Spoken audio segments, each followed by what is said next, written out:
So welcome to CISO Talks episode 6. Today we're going to be talking about really whether boards should care about cybersecurity, because last week we talked a bit more about whether the CISO's challenges with the board, and we're just trying to take a slightly different angle on it this week as well. So just before we go any further, you're probably wondering why we've got a dinosaur and a DeLorean on the table. So if you click on the link above Jason's head here, more about that there. So without further ado, let's get going.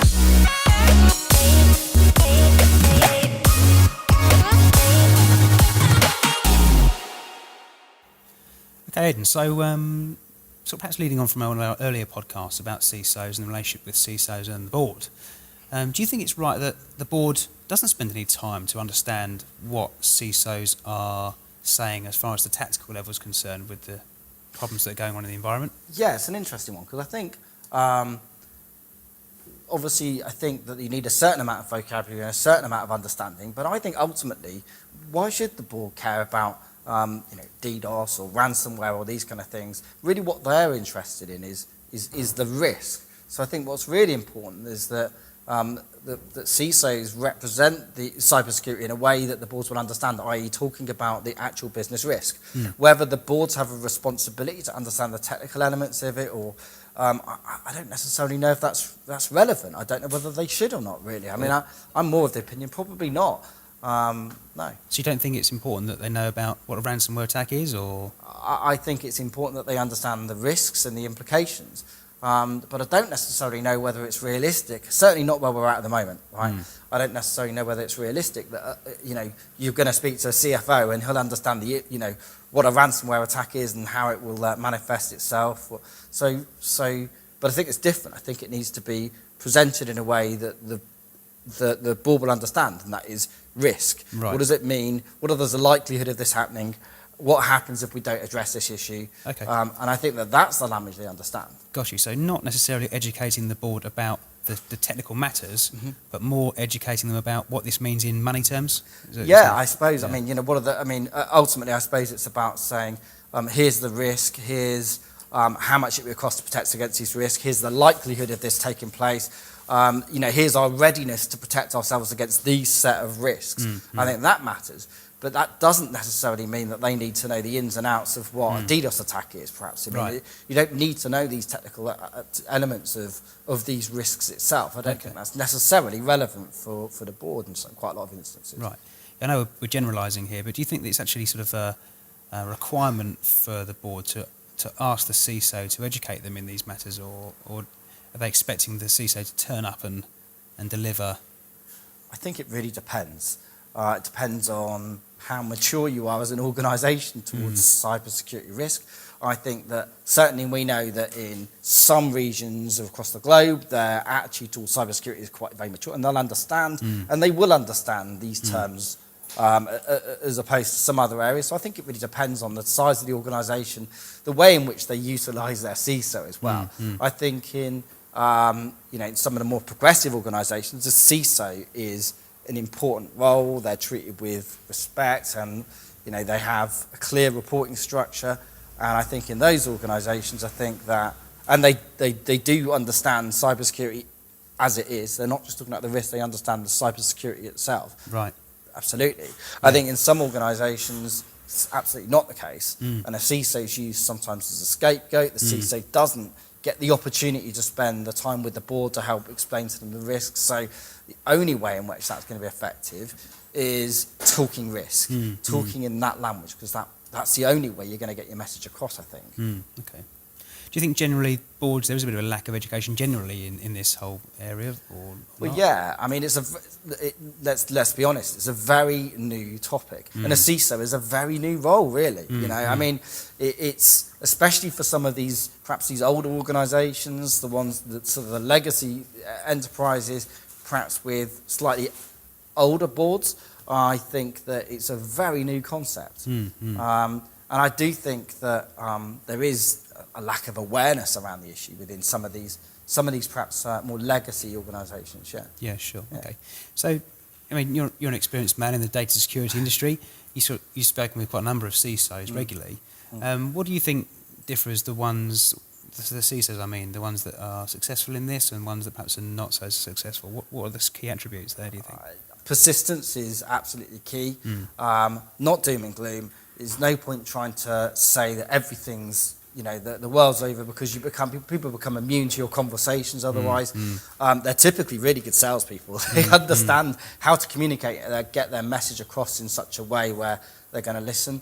I think that they come up with, rather than saying that everything's broken, they come up with a couple of key ideas, and they're quite progressive about how they get their ideas across, and they pick the things that are most important, so they prioritize the risks and are able to communicate that in a way that the board understands. And I think that it's also just patience to a certain extent as well, because it takes time to build these relationships up. And I think, patience is definitely another virtue we've definitely seen from the more successful CISOs as well. I see, good. And the board is only really involved at the time when it's been signed off. They're not really involved. Well, the board are interested in risk, and the role of the CISO is to help the board understand anything that could pose a potential risk or disruption to the organisation. Yeah, but we're just saying they're not actually interested in risk. What they're interested in risk in terms of money.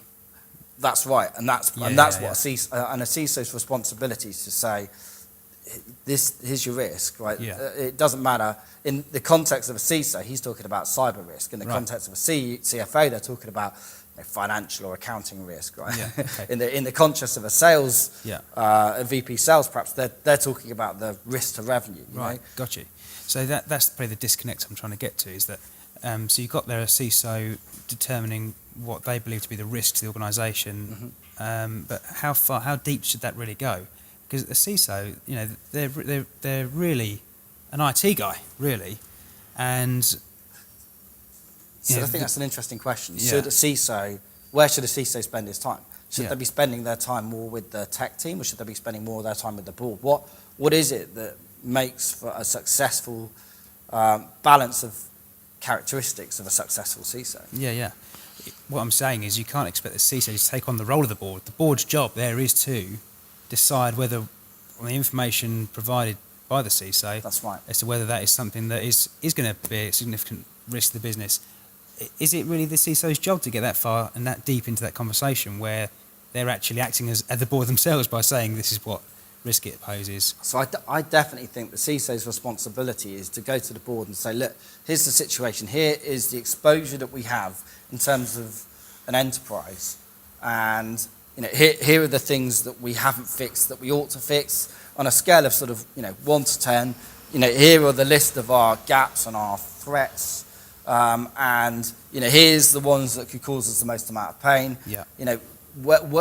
This is the available this is the available budget that we've got to try and resolve these. Right. Essentially, this is the bets that we're going to place. Okay. We can't and aren't going to be able to protect ourselves against all threats all the time. That's the reality of the situation. So they need to basically say, this is the state of play. This is the situation we're in, and they've got to work with the board to help find some medium between. Well, here's the level of risks. Here's the amount of money we're prepared to spend on preventing or detecting or these types of threats, just to make sure that they can reach some consensus. So you've got an appropriate level of risk. Understood. In many regards, essentially, it's a kind of like an insurance policy sale. You're basically saying that we're going to spend this much money to protect ourselves against these level of threats. In business terms, are you okay with that level of risk? Yeah. Am I okay with that level of risk? Can we find an agreement that we are approaching this in the right way? Yeah, I'm sure that makes total sense, and that'd be great if it works like that. But what I suspect may happen in a lot of cases where the CISO does do that, and they go into these board meetings and they present the risk to the organisation both on a tactical level and on a commercial level, and the CISO says, well, this is what it is. This is what it is now, and this is really what level of exposure that the organisation will be up against if you do not do X, Y, and Z. And I suspect, not in all terms and cases, but the CISO comes away from that meeting thinking, well, do you know what? I've told the board what I think. Whether they agree with me or not doesn't really matter, because I've disclosed it in this board. If we do get a breach or whatever may be the situation, I've done my job. Yeah, I mean, I suppose it depends on the organisations. It must depend on on an industry. It's going to depend from enterprise to enterprise. It's going to depend sometimes country as well. So yeah, I mean, I think some boards are more progressive than others, but I think that as long as it's communicated in such a way as to say this is a significant risk, here's the context, we can show you other people in the industry, we can show you other examples, and the analysts are all concurring with our findings. You know, I think as long as it's presented in such a way where it's in real business terms and not in tech speak, I think that there's a much greater chance of success. So I think in conclusion, really what I'm basically saying here is I think that it really depends. Some boards are progressive, some boards will understand the risks, some boards will understand, they'll have greater level of vocabulary when it comes to cybersecurity than others. So I think it depends. But I think that definitely the more successful CISOs we spoke to are the ones that are most effective in talking about the risk in terms of the real business risk and presenting it in such a way where, you know, this is the bet that we're prepared to take on our, you know, this is the level of risk that we're comfortable with. And I think that's, you know, it's all about risk tolerance. Some organizations may be much more tolerant and have a much more relaxed attitude towards it than others.